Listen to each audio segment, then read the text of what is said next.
Hello and welcome back to Planner Apocalypse, where today we are going to be wrapping up the Memento Mori Goal Planning series for 2025. This has taken way longer than I was anticipating. I already started this year off very late. Part of the message of my channel is that it's okay to be late. It's okay to not do things when you think you should be doing things, as long as you're moving toward doing those things. So I think I do a pretty good job of showing up and of showing you my failures. I'm excellent at failing, but I keep trying. So I hope that you can keep trying too. This is going to be the last section, like I said. I will do a rough overview of some of these other pages, but then I am going to be done. I will not say anything else, and then I can get back to my regularly scheduled programming. I'm not even going to do an April plan with me. Whatever. Okay. Using natural cycles as reminders. Now that you've decided what you want to do, it's time, to talk about when you want to do it. Message for the overachievers foaming at the mouth, screaming, "Now! I want to do it all now!" While I admire your spunk, I encourage you to rein it in a bit. If you're anything like me, you may go full steam ahead until you get yourself into a position where you cannot physically or mentally progress any further, forcing you to take time just doing nothing because your brain or body, or both, simply cannot. The guilt piles up while you self-soothe with some mind-numbing scrolling or binge-watching, and then when you finally have rested enough, it's full speed ahead again. Rinse, repeat. Just me? Note, I literally just found out this term last night from Chronic Illness Reddit, that this is called the boom or bust cycle, and I can link an article that I read about it, which includes a PDF about pacing and stuff like that. And it really described exactly what I go through physically with my pain stuff, not as far as like a procrastination thing. It's not a mental thing. But anyway, if you're not at the point where you actually listen to your body, not shaming, remember, we have been trained to be this way since we were in preschool, asking permission to go to the bathroom, anyone? Sometimes using a visual reminder can help us take a minute to check in with ourselves. This is where the moon comes in. I'm having some real communication issues, like forming words today. So if I end up saying something in a weird way, it's probably because of that, and I'm going to do my best to record multiple takes, so bear with me. As our favorite glowing orb in the night sky, I would say the moon is pretty accessible visually for folks with vision. Just look out a window, most of us have at least one, at night, and there it is. You do not have to worry about leaving it at home or losing it on the subway. It's just there, even when you can't see it. When you see it, ask yourself, what is the moon doing? What am I doing? Is the moon growing in its waxing phase? Are you building momentum in your own goals? Is the moon resting? Does your body need rest? Simply by asking ourselves questions, we become more aware of the state of our minds and bodies, and awareness is always the first step in healing. Using the moon phases. Farmers have planted crops by the moon's timing for centuries. Each moon phase can correlate to a phase in planting as well. New moon, planting seeds. You've prepped the ground and popped those suckers in there. Good start. Waxing crescent, germination. Even though you can't see it, those seeds are starting to grow. Continue caring for the ground so your seeds have the best growth conditions. First quarter, tending. Woohoo! Little plants have sprouted. Time to start weeding. Get anything out of there that doesn't belong so those little pretties have room to grow and nothing will steal their nutrients. Waxing gibbous, ripening. You're starting to see some progress, but there are also some pests. It's time to make any necessary adjustments to ensure proper growth. Full moon, harvest. Yes, you did it. It's time to harvest the fruits of your labor. Disseminating moon, celebration. Now it's time to eat and share those fruits with your loved ones. Last quarter, culling.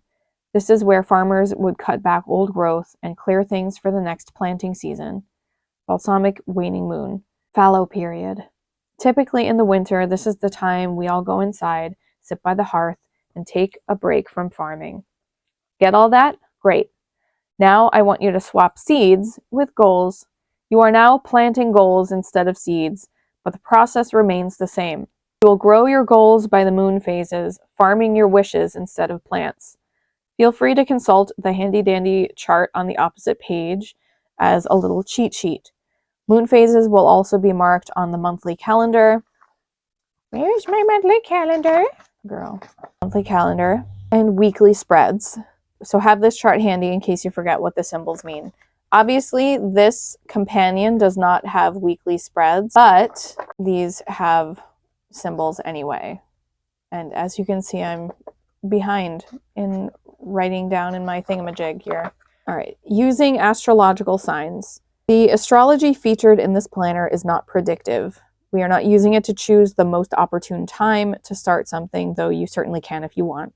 Simply because the astrology in here focuses on the moon and contains none of the many other factors that go into reading a chart for more predictive purposes. Planetary transits, nodes, trines, sextiles, squares, angles, etc. It's simply meant to be a symbolic cue, like we're doing with the moon, for us to tune into where and how each sign's astrological themes and associations are showing up in our lives. Most people will know their sun sign, aka star sign. Oh, I don't have a second little end quote there. Girl, what are you doing with your life? Which most people will know their sun sign, aka star sign, which newspaper horoscopes are based on. You don't necessarily need to know what your sign is for the purposes of this planner, though if you already know your rising sign and how to utilize it with the tools in here, please go for it. In simplest terms, astrological signs are based on their corresponding constellations, so they are made of stars, just like you. These constellations are based on ancient Greek and Roman myths, as they are story-based. Each sign has characteristics. And I do want to point out that the same constellations have different stories in different cultures throughout history. They might even not be the same exact constellations. They might include different stars and form different pictures. But since Western astrology is based on this stuff, we're sticking with this stuff. The moon transits through the astrological signs about every 2 to 3 days, and while in a particular sign, it is said to take on those specific signs' characteristics. For example, a new moon in Cancer could be a great time to start something new focused on your family or home, as Cancer is a domestic sign. A full moon in Gemini could be a great time to get together with friends and share ideas that you've been working on lately, since Gemini is all about communication and intellectual pursuits. The moon goes through all 12 astrological signs within a month. So because I've tied the astrological signs to different life domains, 8, not 12, because that would be unwieldy. If you follow the daily moon through the signs, you will have worked a little bit of every life domain for a month. And so that's one way to use this planner / system. This system also has built-in layers to help you learn astrology, since you're touching in on the signs every day through the daily moon. Additionally, each new moon will come to a full moon in the same sign about 6 months later. This can be a great way to check in with some of your longer-term goals and projects. The following pages list when each astrological sign has its new moon and when it concludes its 6-month cycle with its full moon. These ones here, the astrological lunar cycles and their themes. So like Aries, it will say when the new moon is and when the full moon is. Some of them have more than one full moon. Some of them might have more than one new moon. Ta-da! But this is another way to use the new moon to set your intentions and then see how it grows over the 6 months it takes to get to the full moon in the same sign. Using astrological seasons. Another way to check in or focus on a domain or a particular goal would be to use astrological seasons and break down your concentrated domain work into following the sun through the astrological signs. The sun, our other favorite glowing sky orb, spends about 2 months in a sign, but switches out around 2/3 into the month. Who needs calendars when you're the sun, am I right? Each astrological season is marked on your monthly dashboard page, which is this page here. So you have what the sun's doing here, you have what the moon is doing here, and you have what the planets are doing here. And then you have what you are doing over here. And maybe what your mail or phone calls or whatever emails are doing over there. As well as the astro season you'll be moving into. So like I said, the sun will be like, oh, the sun is in Pisces, it's Pisces season right now, but then it's going to be moving into Aries season on this date, and it will end on this date. Yes, good. Associated themes are listed right on the dashboard. Gosh darn it, I should just... So associated themes right here are listed right on the dashboard, right under the thing. So if you wanted to, you could use the astrological season to think about what themes are in the air, if you will, and you can work on those domains if you want to do it that way. And then if you look over here, you will also see your themes and associations, but also the related domains that are linked to those things. So for February, we have Aquarius. The themes are well-developed ideas, thinking outside the box, insight, and humanitarianism. So if you go over here to Aquarius, you still have the themes and associations here, but you have the related domains. So you could work on resources and contribution with an emphasis on contribution, society at large, and community. I think I should probably also put connection in here. Maybe do that because connection is human and stuff. Entrance into a new astrological season will also be noted on your monthly calendar and weekly spread as sun sign enters sign. Using the planets. Yes, I know I should have changed the end weekly spread in here because there's no weekly spread in the companion, but this is what happens when you work by yourself. Using the planets. Just like the astrological signs they rule, planets also have specific characteristics as they were named after Greek and Roman gods. You'll find another handy chart on the next page detailing the planetary characteristics or functions and a list of the dates these planets will be retrograde throughout the year. This will be marked on your monthly dashboard, monthly calendars, and weekly spreads. Most people are wary of retrogrades. Also, the retrogrades are over here, but they get a pretty bad rap. Yes, shit can go wrong when a planet hits retrograde, but things can go wrong even when a planet is not in retrograde. That being said, there's a way to work with planetary retrogrades in a constructive, non-fearful way, to take it as an opportunity to review things in our lives that are no longer working. Why is that? Let's start with the basics of what a retrograde actually is. From our viewpoint on Earth, when a planet goes retrograde, it appears to be moving backward in its orbit. Of course, in reality, that isn't the case, but from our perspective, and astrology is based on Earth's perspective, there's actually a lot of talk in the astrological community about what happens when we set up a colony on the moon or on Mars or something like that. Astrology is going to change because we no longer see the moon. If we're on the moon, we're not going to see the moon in the sky. We're going to see Earth in the sky. So what does that mean after that? But anyway, we're not doing that. But from our perspective, the planet looks like it is covering the same material it has already covered, hence a great time to review. If and when we are affected by a retrograde, what usually happens is that shit hits the fan to show us that what has ceased working or what has never worked at all, and to get us to stop and ask, is there a better way to do this, to get what I want or need than the way I've always been doing it? There are also planets associated with the days of the week. See planetary days chart down here for details, which you can use to theme your daily activities if you choose to. You can also ignore them, which either is fine. These correspondences are also handy for spell work if that's what you're into. Using the seasons. At the beginning of the workbook, you wrote down elements in your own personal cycles. For example, when I am experiencing depression, I am in winter, because during winter I go inside and I rest. Add your own Earth-based seasonal associations to the chart below and bookmark this page for later in your planning. Solstices and equinoxes are marked on the calendars and weekly spreads and are noted in the monthly dashboard. These are transitional days where we can show gratitude for the previous season while planning for the next season.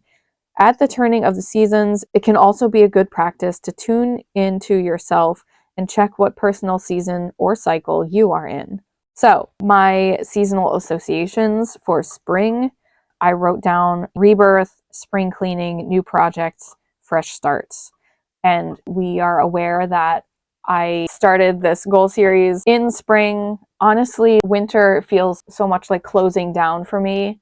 It feels like a place to dream and incubate, but not a place to take action yet. So that's why I don't really like New Year's resolutions or doing goal setting at New Year's. I want to be able to chill for a while before I spring into action. You see what I did there? Okay, great. Summer, strength, longer days, and travel. Autumn, we have the harvest, gratitude, contemplation, and learning. Learning because most schools, at least in the US, start in either late summer or early autumn, or at least by the time autumn rolls around, you are in school. Winter, hearth and home, family, longer nights, hygge/cozy. So I'm just going to write down my seasonal associations and I will be right back. All right, so for spring, I said astrological new year, which is, when we started doing this planning together. Flowers, refreshing, gardening, allergies. I'm gonna also write airing out the house. Summer vacation, so no school. We have fresh air, open windows, and hot. Autumn, I have time with family, leaves changing, raking, Thanksgiving, spooky season, and Samhain/Halloween. And then winter, I have read, downtime, cozy blankets, Christmas, family, shoveling. And that's that. So I'm not going to read the cheat sheets here, but I do want to read the notes about Chiron, and I'll explain the project's timeline, I guess. Notes about Chiron. In a project as closely related to healing as this workbook is, I would be remiss if I did not give a little extra love to Chiron. Classified as both a minor planet and a comet, with rings even, Chiron was named after the centaur in Greek myth, who had been a healer and teacher to many heroes, including Heracles, or Hercules, if you will. When he was struck by an arrow coated with poison, or blood, depending on the version of the myth you read, from the Hydra, Chiron could not heal himself despite his expertise. Since he was also immortal, he could not die from the poison and lived in anguish. In the end, he traded his immortality to free Prometheus, and Zeus, taking pity on him, placed him amongst the stars for eternity. Astrologer Demetra George has said that Chiron represents the wound that cannot be healed by ordinary means, yet it is the source of our greatest healing abilities. It is the wisdom we pay for with our pain, the scar tissue that we come up against when our old wounds are activated, but it is also where we hold great power should we choose to seize it.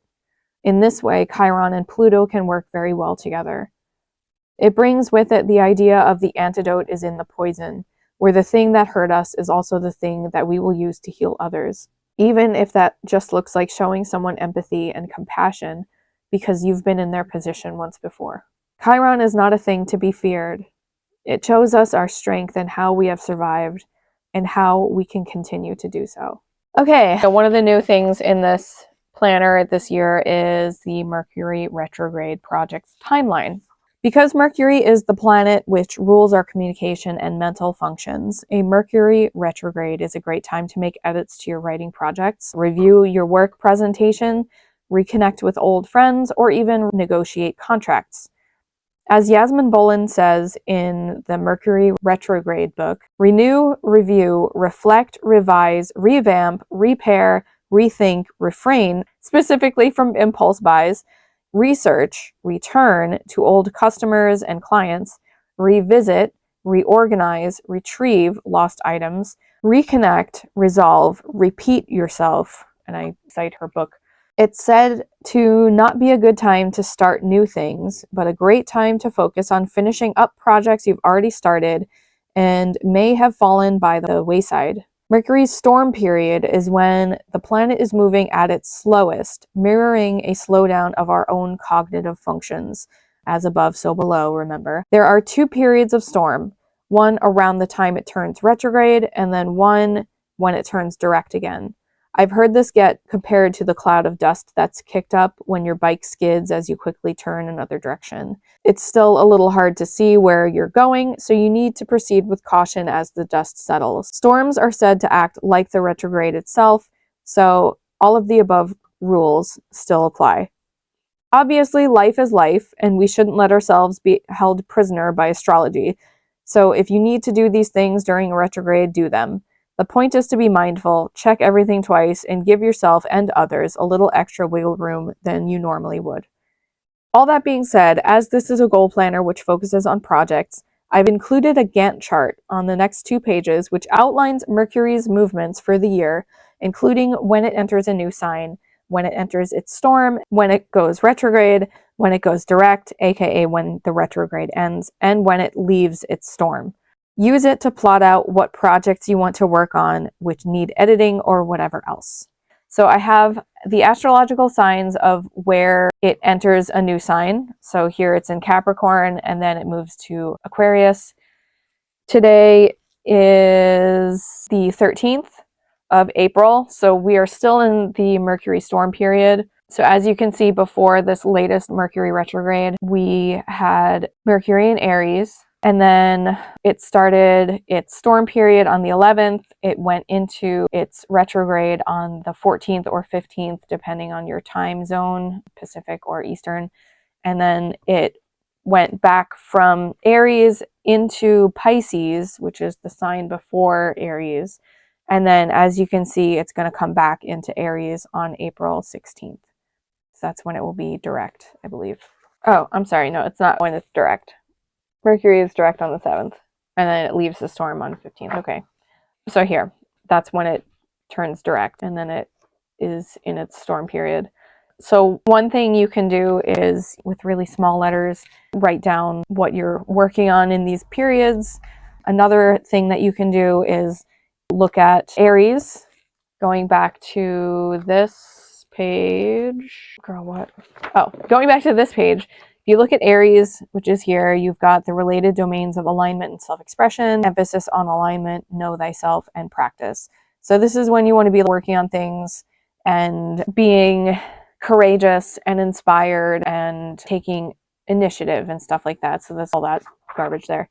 So you can work on projects around, you can even do like a lot of self projects for Aries, because Aries is very much about the self. When it moves into Pisces, you can think about reviewing, themes and associations about intuitions, dreams, creativity, compassion, open-mindedness, and then your related domains would be curiosity and passion, emphasis on curiosity, rest and well-being, emphasis on emotional well-being, and play, imagination. So if you have any lingering things that you kind of put by the wayside, this would be the time to pick those things up in those thematic things. The next Mercury retrograde we're going to get is going to be in Leo, and that is going to be in July. And it's going to be wholly in Leo. It's not going to move back into Cancer, apparently. So for Leo, your themes and associations are creativity, self-expression, attention, inner child, children, and play. And then your related domains would be play, alignment, and self-expression, emphasis on self-expression, connection, especially children or our inner child. So anything that makes you feel young at heart that maybe you have given up, maybe think about picking that thing back up again and working with it and seeing how you feel. If you have any writing projects, obviously, Mercury retrogrades are also going to be great for editing writing projects because it's the communication planet. And then the final Mercury retrograde of the year is going to be taking place in Sagittarius. So if you look over here, Sagittarius themes are travel, freedom, illumination, higher learning, spirituality, and seeking the great cosmic truth. Your related domains are curiosity and passion, emphasis on passion, and play, or your sense of adventure. And it's going to be retrograding back into Scorpio. The themes and associations for that would be change, transformation, going deep, secrets, mysteries, intimacy, and the world. And your related domains would be rest and well-being, emphasis on mental well-being, resources and contribution, emphasis on other people's resources, so like shared resources, basically. Connection, especially vulnerability, because Scorpio is all about depth and meeting people in a very deep way. So those are just like some ways that you can work with this. If you know your rising sign, you can apply that here and then tweak your domains and stuff accordingly. So for example, as a Capricorn rising, Aries is my 4th house of hearth and home and family. And that's actually been a very big theme for a while because my parents are moving. And for Pisces, that is my 3rd house of communication. So this should definitely be my writing projects and stuff. And going through this filming experience, which is what I've been doing. Did I film it all in February? I can't even remember. But going through this experience, I always write down edits and stuff, and I am trying to think about streamlining this process to make it easier for people, especially for people, who might have cognitive processing issues, like brain fog or ADHD or any of those other things that come up, because those are my people. And if I'm having trouble getting through my own thing, then people who don't have my brain must be struggling with this, and I need to rethink, I think. So anyway, after that, you're going to put your stuff here into these quarterly things. It says transfer your milestones, projects, habits, and one and done tasks to where you think they belong. Feel free to use sticky notes if you're not sure these placements will be permanent. Try not to lump everything into one particular season. You want to be able to stretch these things out so you are not stretching yourself out. Mark down any holidays, birthdays, themes, deadlines, social media trends, hashtags, campaigns, or whatever else you need to be aware of as the year goes on down below. Astro-lunar cycles have been marked in each month if you want to use the themes from the previous pages. So, Capricorn starts in December technically, but it continues until July when we have the full moon in Capricorn, and then after you no longer see Capricorn because it drops off.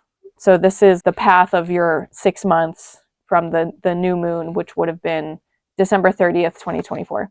So your 6 months are here. So just pay attention to those if you want. If it's too much, you don't have to worry about it, but just try not to put everything in the same month. You want to be able to pace yourself. Okay, well, thanks for listening to me blab for hours and hours on end. I'm sorry about the delay in trying to get these videos out. I am only human and I am very flawed, and yeah.